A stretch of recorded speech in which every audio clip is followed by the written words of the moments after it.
제기를.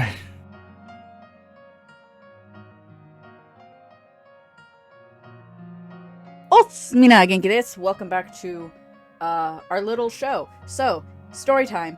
I was out at the Five Below, just chilling, looking for crap to buy because I get bored.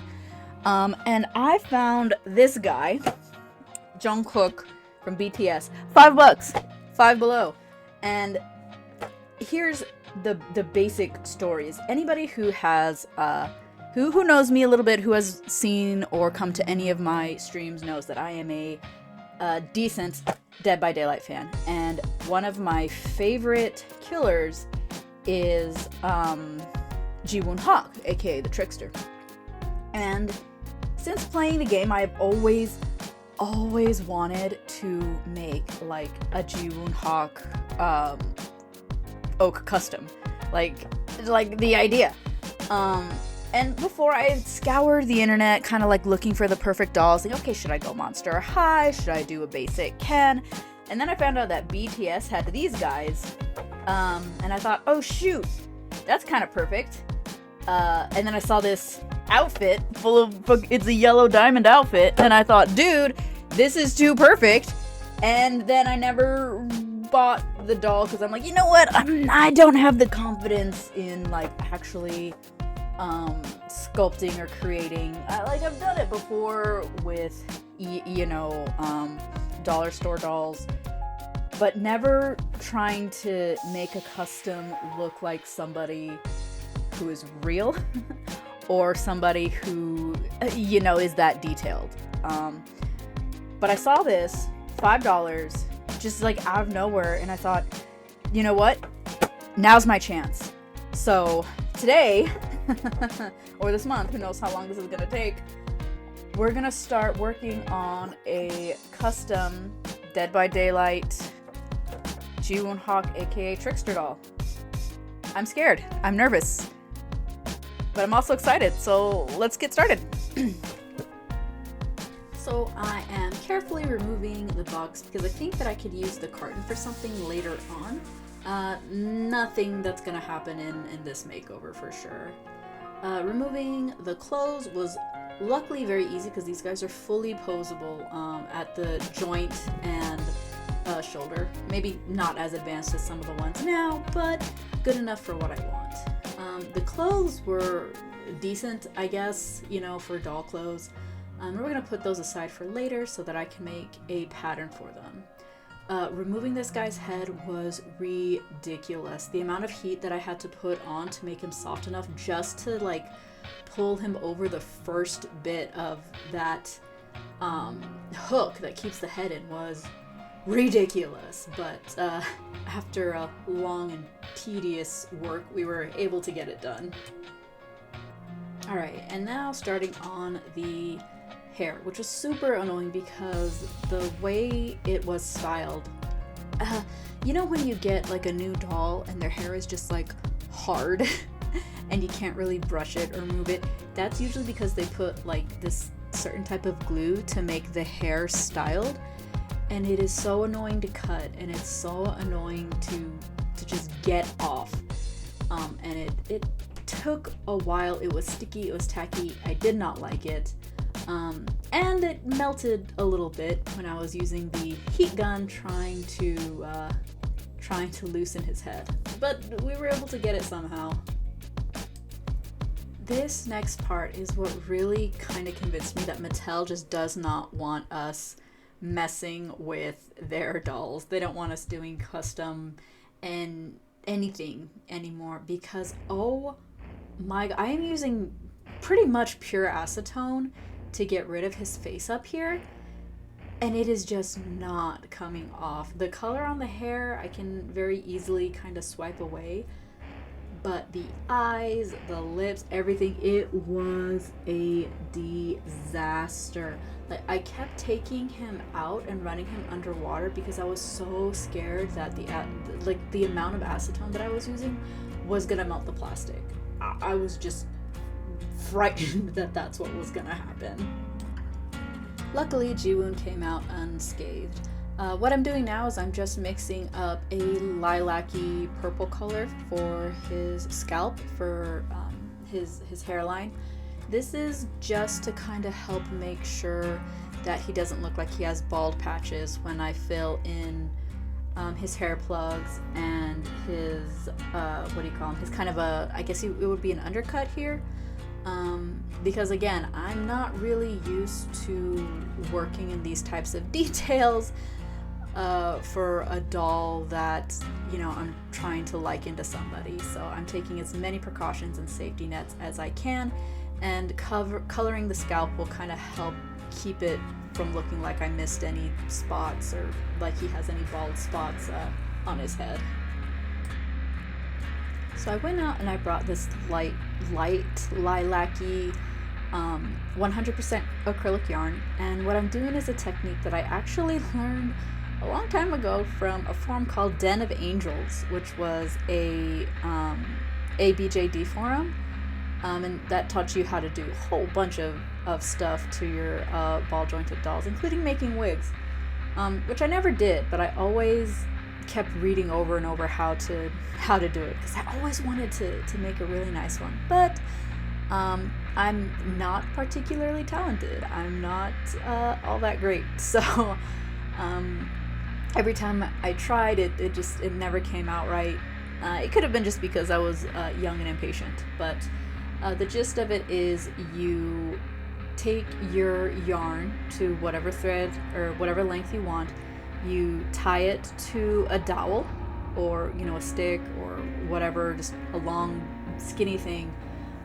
You unwind it, and as you can see that I'm doing now, because they come in pieces of 3 and you want them undone, then you grab a pet brush and use the pet brush to brush out the wefts, and then a flat iron to straighten them out. Now after you brush out the wefts, you could probably see a little bit of it.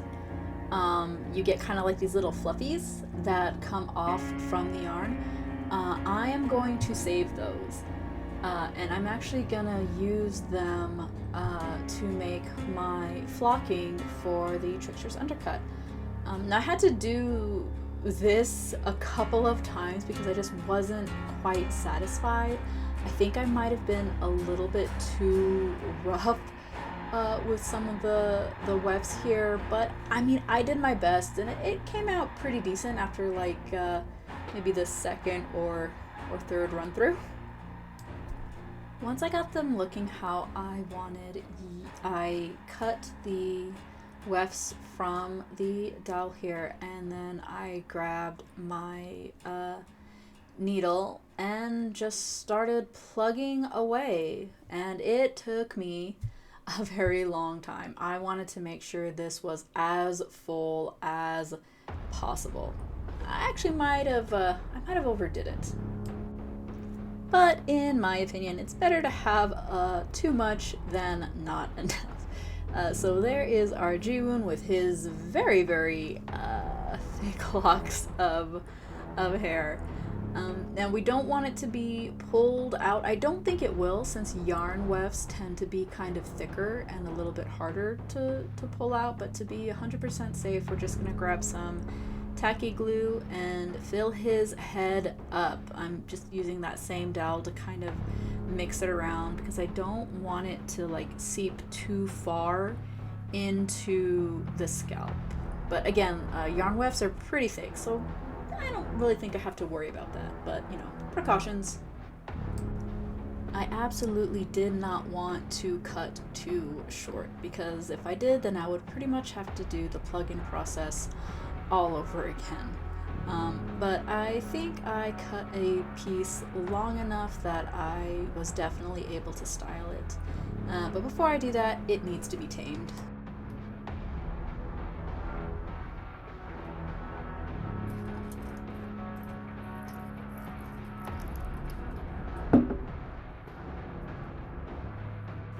With the boiling water treatment, it helps keep the hair flat and straight so that I am able to cut and style it. Now, I am know nothing about hairdressing or cosmetics or anything like that. I just kind of razored and cut layer by layer until I got close to what I wanted. And then once I was done, I prep him for Mr. Super Clear by just wrapping him up, keeping the hair as safe as possible. And then we're going to Mr. Super Clear not only the face, but the whole body as well. So when neutral, the trickster's fingers are actually bent in a very certain way. So I'm using the heat gun to kind of soften the plastic enough that I can cut the digits and maneuver them to how I want. Not only does Ji-woon have his hands resting kind of more in a curled way, but I also need his right hand to bend enough that he can actually hold his bat. That was one thing I really wanted to make sure that I got correct. Now this is the part that I honestly dreaded the most, the face-up.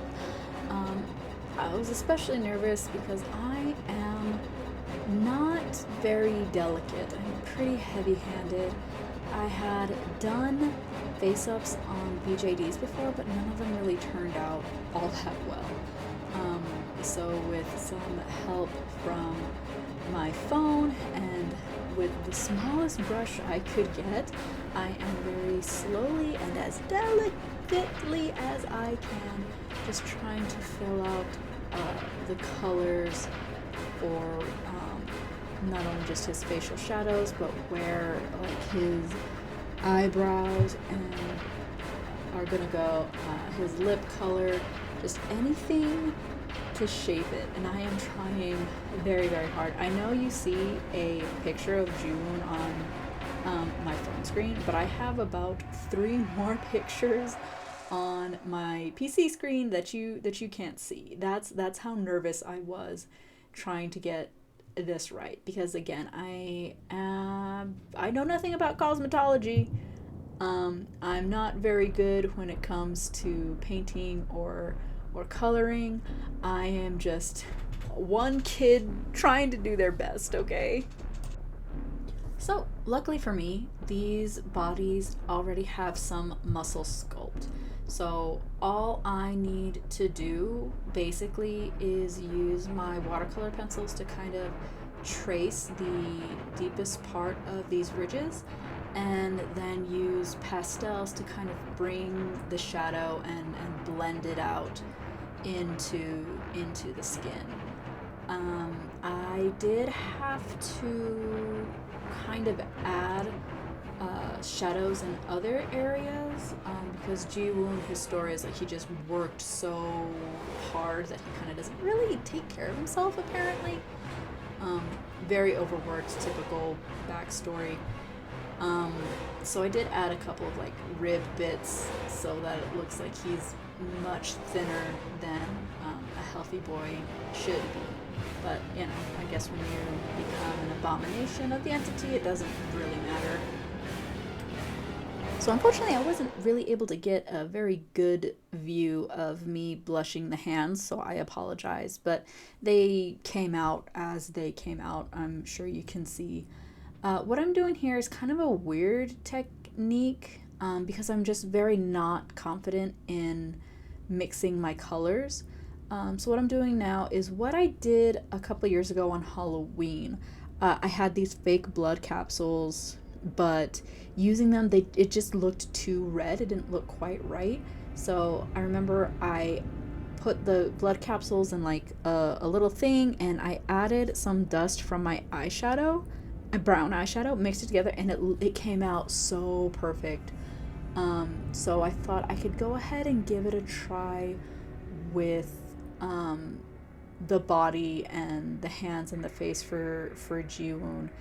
It didn't come out terribly. It still kind of had that more crimson hue that I kind of had to go over a couple of times, but in the end it wasn't the worst.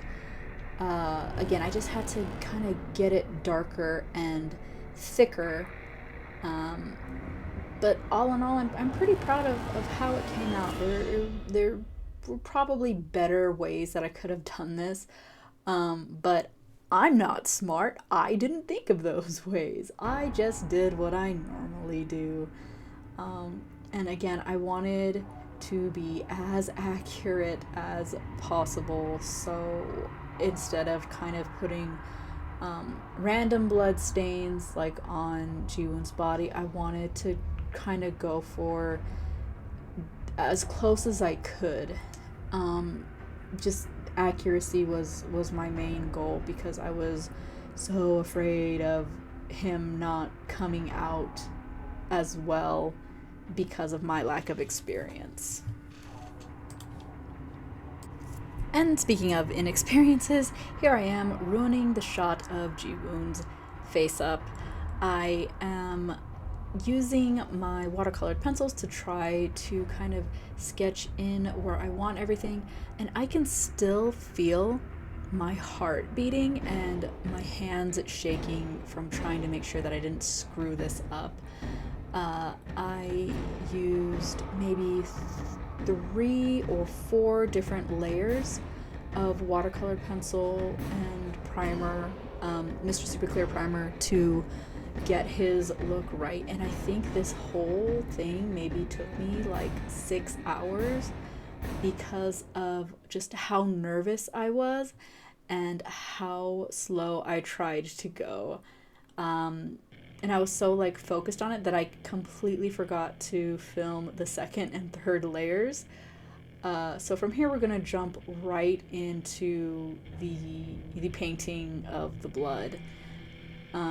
Here you can see he's pretty much, there's his face all done. I apologize for, again, not getting it quite right. I outlined the rest of everything in, it's still watercolor actually, aside from his eyes. I broke my white pencil and had to use paint. And then for his irises, I had this yellow kind of neon paint that I tried to use after. I don't think it came on that well. It looks better on this camera than it does in person, if I'm being completely honest. And I was able to save some of the paint that I used for his hands and body regarding the blood, and once again just following the photos, trying to get these splatters as accurate as I possibly can. I kind of want to do this over again, if I'm being honest, but I think for my first attempt, it's not the worst.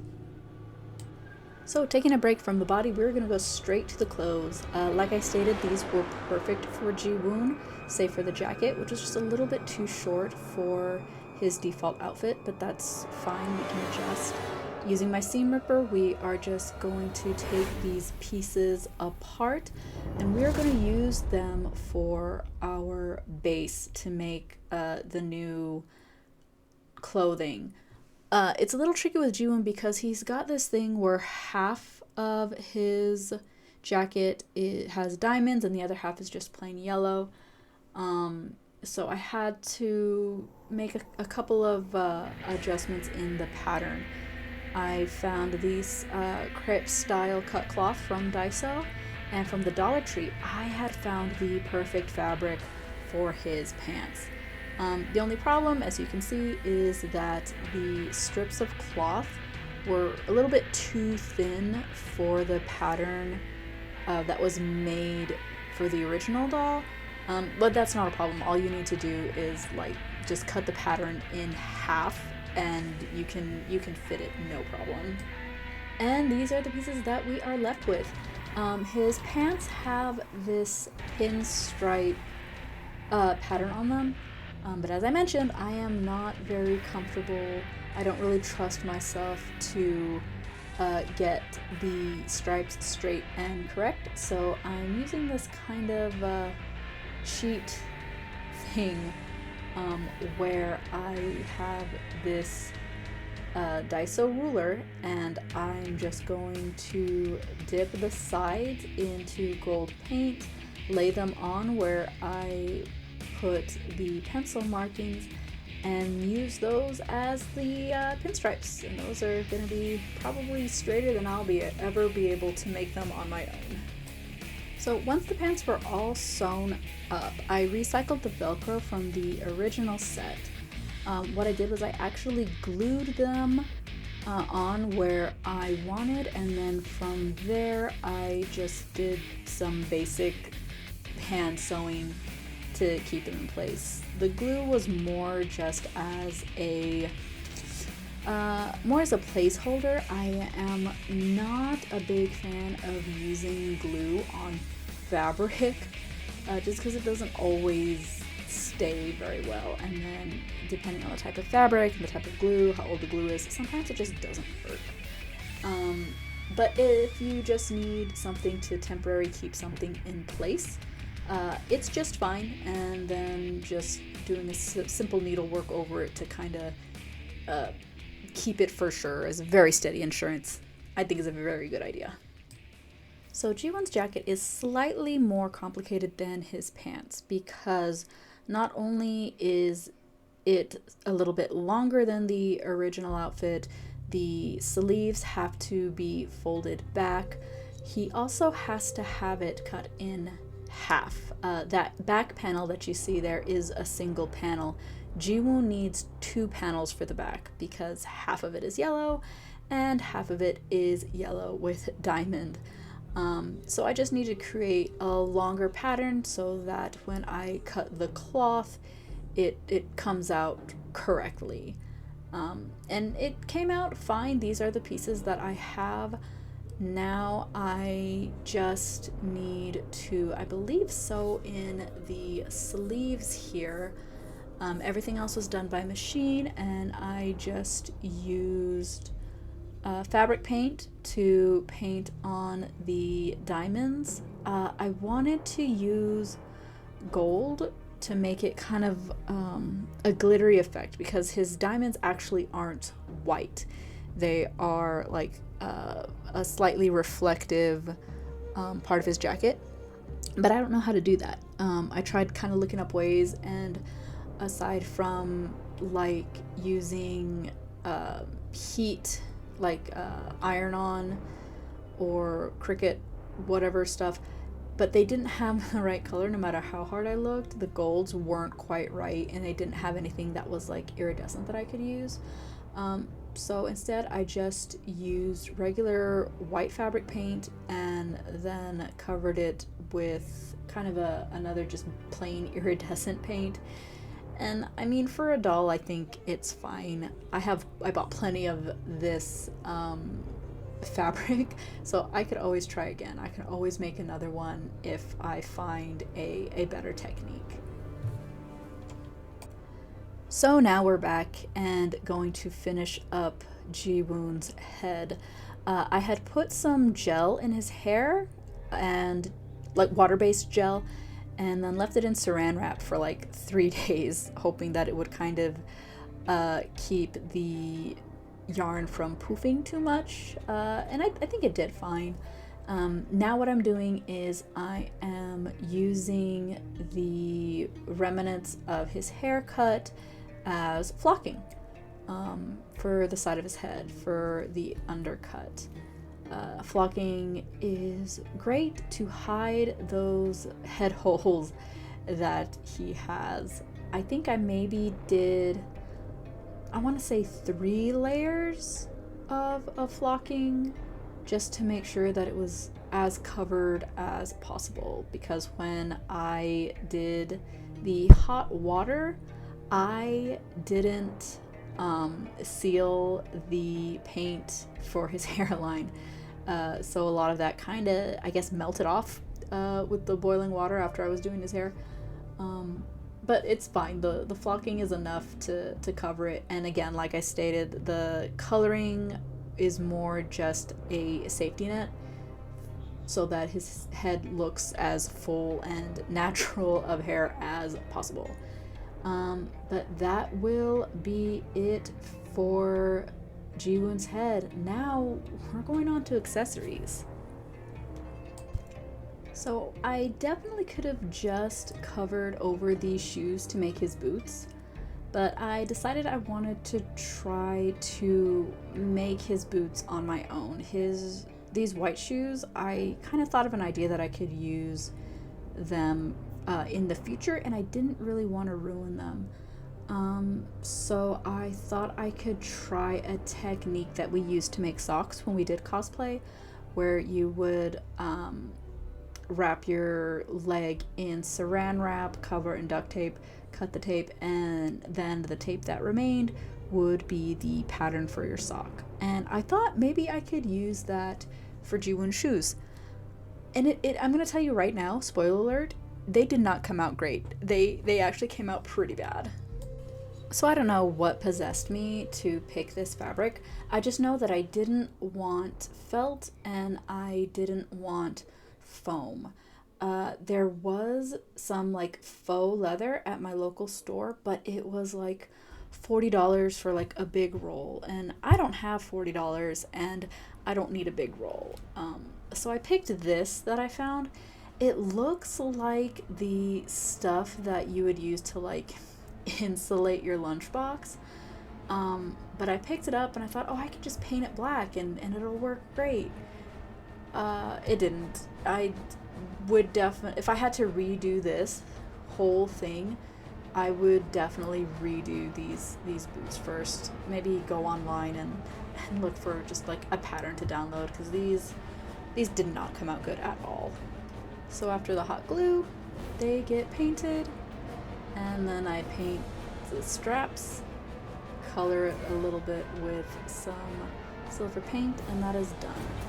I took Ji-woon's original belt, painted it black, added this little clay belt buckle that is supposed to have like a little diamond, and then the studs on the side, and once again it is hot glued to the buckle. And then the buckle and belt are hot glued to the pants. And then that actually concludes the pants. They are now complete. Congratulations us. While at Five Below, I picked up this $3 necklace, and I'm going to use it for Ji-woon's chains around his waist, around his neck, and I'm going to use the little bead at the end for an earring.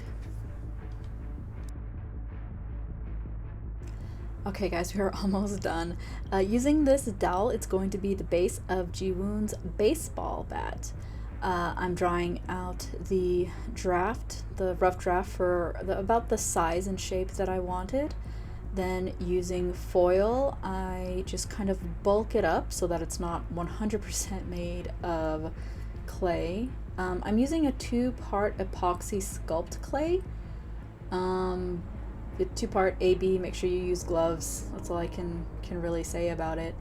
After a little bit of trial and error with the aluminum, at first having too much and then not having enough, I was able to find a good balance, and am now in the process of just getting all of the little bits sorted out, and then I put it to the side and wait for it to dry. While the clay is drying, I get out my Shrinky Dinks and some knives that I printed online from a reference site. I basically color them in with Copics, cut them out, and then I throw them into the oven to shrink. The first batch actually came out a little bit too big, so if you're at Anime Expo 2024, try to find me and you might get one of the bigger ones. Otherwise, the second batch came out to the perfect size that I needed to fit Ji-woon's hands. So I made 2 extra bats just in case I decided to go a different visual route for Ji-woon. But here is the basic skin that I have for him, his basic bat. It is 2 pieces of cardstock for the blade, plus that really weird felt that I used for his shoes, taking up the middle. And then I make I guess you would call it the knuckle guard, I'm not really sure, and then hot glue them in place. I was a little bit worried that maybe the cardstock wouldn't hold, but I think with that filler in, it works perfectly. It's thick enough and it's light enough that I believe the doll can hold it no problem. All right, we are in the home stretch now. I am painting all of the gold accents on Ji-woon's bat, and then using white and pink Posca, not the purple that you see. I tried to recreate the neon look, the neon light up look that all of his bats have, so that it looks like he's twirling a glow stick every time he knocks down one of his victims, because this guy's a weirdo.